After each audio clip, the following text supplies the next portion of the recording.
అందరికీ నమస్కారం అండి. ఎలా ఉన్నారు అందరూ బాగున్నారని అనుకుంటున్నాను.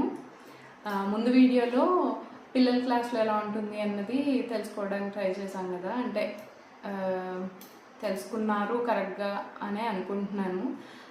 సో ఇవాళ వీడియోలో పెద్దవాళ్ళకి క్లాస్ ఎలా ఉంటుంది, మరి చిన్నపిల్లలకి చెప్పినంత పదాలన్నీ విడదీసి చెప్పక్కర్లేదు కదా పెద్దవాళ్ళకి. మీకు కూడా ఆ విడతీసినది మొత్తం మీనింగ్స్ అవన్నీ అయితే షేర్ చేస్తాను పెద్దవాళ్ళకి కూడా. బట్ చెప్పడం ప్రొనౌన్సియేషన్కి అంత అవసరం లేదు అన్నది నా ఫీలింగ్. సో అందుకోసం ఇలా సపరేట్గా చేద్దాము అన్నది. అలాగే పిల్లలకంటే వాళ్ళ రిలవెంట్గా వాళ్ళ స్కూల్లో జరుగుతున్నట్లుగా అలా ఏమైనా చెప్తే అర్థమవుతుంది. బట్ పెద్దవాళ్ళకి అసలు రియల్గా లైఫ్కి ఎలాగా ఇంప్లిమెంట్ చేసుకోవాలి, లైఫ్లో ఆ శ్లోకం మనకి ఎలా యూజ్ అవుతుంది అనే విషయాలు చెప్తే హెల్ప్ అవుతుంది అని అనిపించింది. సో వీడియోలోకి వెళ్దాం. ఎలా ఉన్నారు అందరూ? ఇవాళ శుక్లాంబరధరం శ్లోకంతో మనం క్లాస్ స్టార్ట్ చేద్దాము. సో అందరూ రెడీగా ఉన్నారు కదా? ఫస్ట్ ఒకసారి నేను శ్లోకం చదువుతాను, తర్వాత మనం నేర్చుకోవడానికి ట్రై చేద్దాము. సో నేను చెప్పాక అప్పుడు మీరు చెప్తున్నాను. ఫస్ట్ అయితే నేను ఒకసారి చదివి వినిపిస్తాను. అంటే అందరికీ తెలుసున్న శ్లోకమే, కాకపోతే దాని మీనింగ్ అవన్నీ తెలుసుకోవాలి కాబట్టి ఈ ప్యాటర్న్ ఫాలో అవుదాం. నెక్స్ట్ వీడియోస్ అన్నిటికీ కూడా ఇదే ప్యాటర్న్ వస్తుంది. శుక్లాంబరధరం విష్ణుం శశివర్ణం చతుర్భుజం ప్రసన్నవదనం ధ్యాయేత్ సర్వవిఘ్నోపశాంతయే.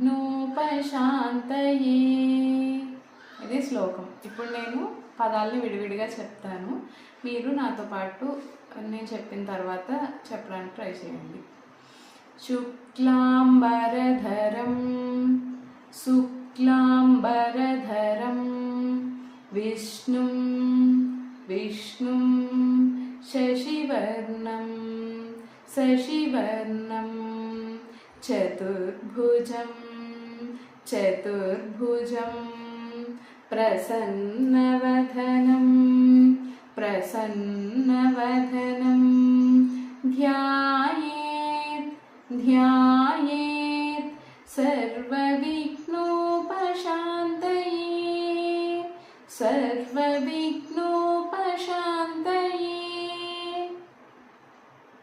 సో చెప్పగలుగుతున్నారా నాతో పాటు? ఓకే. సో ఒకసారి శ్లోకం చెప్పారు కదా, ఇప్పుడు దాని భావం తెలుసుకుందాము. తర్వాత పెద్ద పదాలని అసలు ఎలాగా విభజించవచ్చు అన్నది కూడా చూద్దాం. సో భావం వచ్చేసి శుక్లాంబరధరం తెల్లని వస్త్రాలు కట్టుకున్నవాడు, విష్ణు విశ్వమంతా వ్యాపించినవాడు, శశివర్ణం చంద్రుడి వంటి వర్ణం చంద్రుడి లాంటి కాంతి కలిగినవాడు, అంత బ్రైట్గా ఉన్నవాడు, చతుర్భుజం 4 భుజాలు కలిగినవాడు, ప్రసన్న వదనం ప్రశాంతమైన ముఖం కలిగినవాడు, ధ్యాయేత్ ధ్యానించుకుంటే సర్వ విఘ్నోపశాంతయే మనకున్న విఘ్నాలన్నీ తొలగిపోతాయి. సో ఇది దీని భావం. ఇప్పుడు ఒకసారి మీరు కళ్ళు మూసుకోండి, నేను శ్లోకం చెప్తాను, నాతో పాటు మీరు కూడా చెప్పండి. సో ప్రతి పదానికి భావం ఏంటి అన్నది చూసాం కాబట్టి మీరు ఆ పదం చెప్తున్నప్పుడు వినాయకుడిని ఆ రకంగా ఇమాజిన్ చేసుకోవడానికి ట్రై చేయండి. శుక్లాంబరధరం శుక్లాంబరధరం విష్ణుం విష్ణుం శశివర్ణం శశివర్ణం చతుర్భుజం చతుర్భుజం ప్రసన్నవదనం ప్రసన్నవదనం ధ్యాయేత్ ధ్యాయేత్ సర్వవిఘ్నోపశాంతయే సర్వవిఘ్నోపశాంతయే.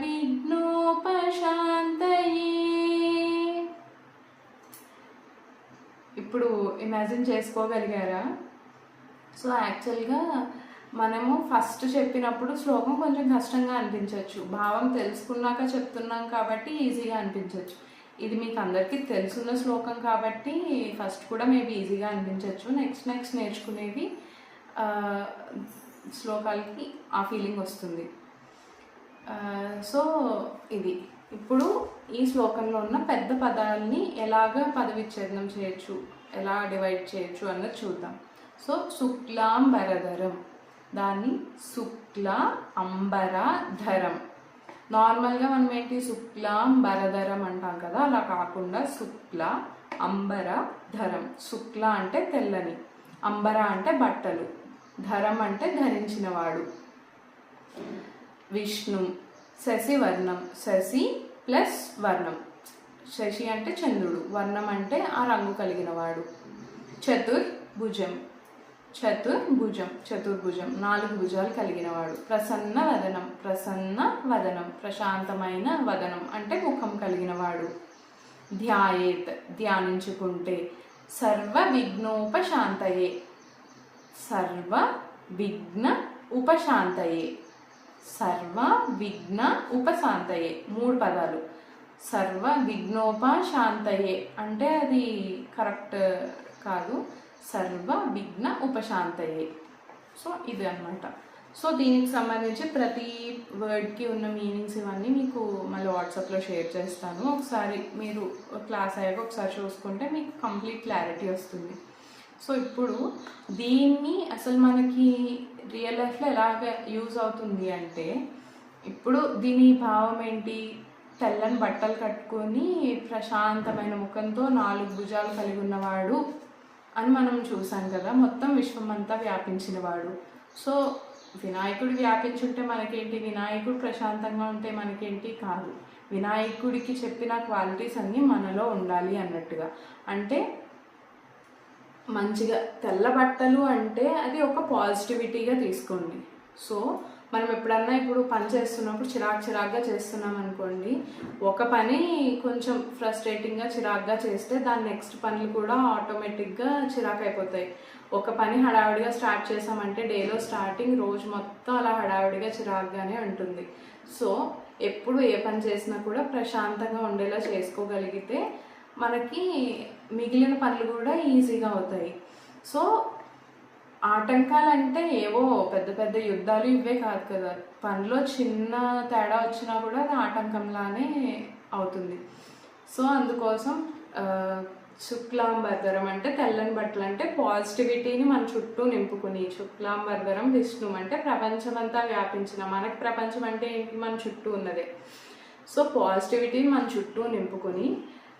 బ్రైట్ శశివర్ణం అంటే మంచిగా, ఇప్పుడు ఒకటి ఏదైనా పువ్వు పెట్టి దాని చుట్టూ ఎంతవరకు పరిమళం వస్తుందో అంతవరకు ఉంటుంది కదా, అలాగే ఏదైనా ఒక బల్బ్ పెడితే దాని కాంతి ఎంతవరకు వస్తే అంతవరకు మన చుట్టూ అంత బ్రైట్నెస్ని మనం నింపుకుంటే పాజిటివిటీతో. బ్రైట్నెస్ అంటే లైట్ అనే కాదు, ఆ పవర్ అన్నమాట, ఆ శక్తిని ఎంతవరకు నింపుకుంటే అంతవరకు. 4 చేతులు అంటే మనకి 4 చేతులు ఉన్నాయా అని కాదు, 4 చేతులు ఉన్నంత పని చేస్తున్నా సరే మనం అంటే మల్టీ టాస్కింగ్ బోల్డ్ మంది మదర్స్ చేస్తారు, ఆఫీసుల్లో వాళ్ళు చేస్తారు, హయ్యర్ పొజిషన్స్లో ఉన్న వాళ్ళు, ఇంకా డౌన్ పొజిషన్లో ఎవరన్నా సరే మల్టీ టాస్కింగ్ ఈ రోజుల్లో. సో 2 చేతులతో చేయాల్సిన వాళ్ళము 4 చేతులతో చేయాల్సినంత పని చేస్తున్నాము. సో అది ఆ ఉద్దేశంలో తీసుకుని అంత పని చేస్తున్నా సరే ప్రసన్న వదనం ప్రశాంతమైన మనస్సు. అంటే మన ముఖం ప్రశాంతంగా ఉంటేనే మన మనస్సు కూడా ప్రశాంతంగా ఉంటుంది. ఇప్పుడు మనం ఫేసే మన ఏదో అన్న ఇదిలో పెట్టుకుంటే అది మెల్లిమెల్లిగా మన మనసు మీద ఎఫెక్ట్ చూపిస్తుంది. సో ఫస్ట్ మనం ఫేస్ని ప్రశాంతంగా చేసుకుని ఒక్క 5 మినిట్స్ కళ్ళు మూసుకుని, ఇప్పుడు ఎలా అయితే వినాయకుడి రూపాన్ని మనం ఊహించుకున్నాం ఈ భావనలో ఉన్నది, అదొక్కసారి మన కళ్ళ ముందుకు తెచ్చుకొని ఫేస్ని స్మైల్ చేసుకుంటే ఒక్క 5 మినిట్స్లో మనకి డిఫరెన్స్ కనిపిస్తుంది, ఎంత చిరాకులో ఉన్నాయినా సరే. సో అలా ఉన్న వినాయకుడిని ధ్యానించుకుంటే, వినాయకుడే కాకపోయినా అట్లీస్ట్ మీరు ప్రశాంతంగా ఎస్ నా చుట్టూరా మొత్తం పాజిటివిటీయే ఉంది, ఎవ్వరూ నన్ను డిస్టర్బ్ చేయలేరు, ఈ టైప్లో మీరు ఫిక్స్ అయ్యి పని స్టార్ట్ చేస్తే, మీరు పని స్టార్ట్ చేసే ముందు అలా అనుకున్నారనుకోండి మన మైండ్కి, మన సబ్కాన్షియస్ మైండ్కి ఒక సిగ్నల్ వెళ్తుందనమాట. సో ఎస్, నేను కంప్లీట్గా నా చుట్టూ పాజిటివిటీ ఉంది, ఎటువంటి నెగిటివ్ ఎనర్జీ కూడా నన్ను డిస్టర్బ్ చేయలేదు అన్నది మీ సబ్కాన్షియస్ మైండ్ బలంగా నమ్మితే ఆటోమేటిక్గా ఆ పని ముందుకు అవుతుంది. కొంచెం లేట్ అవ్వచ్చు, ఏదన్నా అవ్వచ్చు, బట్ ఎటువంటి పెద్ద పెద్ద హర్డల్స్ రాకుండా ఉంటాయి. సో మన రియల్ లైఫ్లో మనం ఎలా ముందుకెళ్ళాలి అన్నది మనకి ఈ శ్లోకం నేర్పిస్తుంది అనమాట. అది ఎలా అనిపించింది ఈ శ్లోకం మీకు? ఎప్పుడన్నా చిన్నది వచ్చినా ఓకే, ఆటంకం అంటే పెద్ద పెద్ద అవసరం లేదు. ఒకసారి కళ్ళు మూసుకుని శ్లోకం చెప్పి మీరు పనులు ముందుకెళ్తే అది యాక్చువల్గా ఓకే, శ్లోకం చెప్పాను అయిపోయింది అన్నట్టుగా కాకుండా మీరు నమ్మాలి, నమ్మితేనే అవుతుంది అది.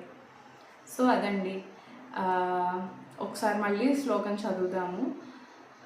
సో మీకు మళ్ళీ ఒకసారి రివైజ్ చేసుకోవడానికి వీలుగా ఉంటుంది. మొత్తం పదాలు చెప్పి తర్వాత మొత్తం పాదం మొత్తం చెప్పడానికి ట్రై చేస్తాను, మీరు నాతో ఫాలో అవ్వడానికి ట్రై చేయండి. శుక్లాంబరధరం శుక్లాంబరధరం విష్ణుం విష్ణుం శశివర్ణం శశివర్ణం చతుర్భుజం చతుర్భుజం ప్రసన్నవదనం ప్రసన్నవదనం ధ్యాయేత్ ధ్యాయేత్ సర్వవిఘ్నోపశాంతయే సర్వవిఘ్నోపశాంతయే. ఇప్పుడు పాదం మొత్తం చెప్తాం. శుక్లాంబరధరం విష్ణుం శశివర్ణం చతుర్భుజం శుక్లాంబరధరం విష్ణుం శశివర్ణం చతుర్భుజం ప్రసన్నవదనం ధ్యాయేత్ ప్రసన్నవదనం ధ్యాయేత్ సర్వవిఘ్నోపశాంతయే సర్వవిఘ్నోపశాంతయే. సో ఫస్ట్ కన్నా ఇప్పుడు కొంచెం అంటే మీనింగ్ఫుల్గా కనెక్ట్ అవుతున్నాము అన్నట్టుగా ఏమైనా అనిపించిందా? సో మీకు అలాంటివి ఏమైనా ఉంటే షేర్ చేసుకోండి. సో ఇదండి, పెద్దవాళ్ళకైతే క్లాస్ ఇలా ఉంటుంది. సో అన్ని శ్లోకాలకి ఒకలానే ఉండదు కదా దాన్ని ఇంప్లిమెంట్ చేసుకునే విధానం అది. సో దేనికి దానికి రిలవెంట్గా చెప్పడానికి ట్రై చేస్తాను. సో అంటే క్లాస్లోనే మీకు శ్లోకము కంప్లీట్గా ఉచ్చారణ అది జరుగుతుంది ఎన్నిసార్లు చెప్తే అన్నది నా ఉద్దేశం. సో డైలీ ఒక్కొక్క శ్లోకం నేర్చుకున్నా చాలు, లేదా 2 డేస్కి ఒక శ్లోకం నేర్చుకున్నా చాలు. సో దానికి తగ్గట్టుగా నేను క్లాసెస్ ఏంటి అన్న మీకు నెక్స్ట్ వీడియోలో అప్డేట్ ఇస్తాను. అలాగే మీకు ఈ వీడియో ఎలా అనిపించింది, ఇలా చెప్పడం కరెక్ట్ అయినా లేదా ఇంకేమైనా ఇంప్రూవ్ చేసుకోవాలా ఏంటి విషయాలన్నీ కామెంట్ చేయండి. సో మళ్ళీ రేపటి వీడియోలో కలుసుకుందాం.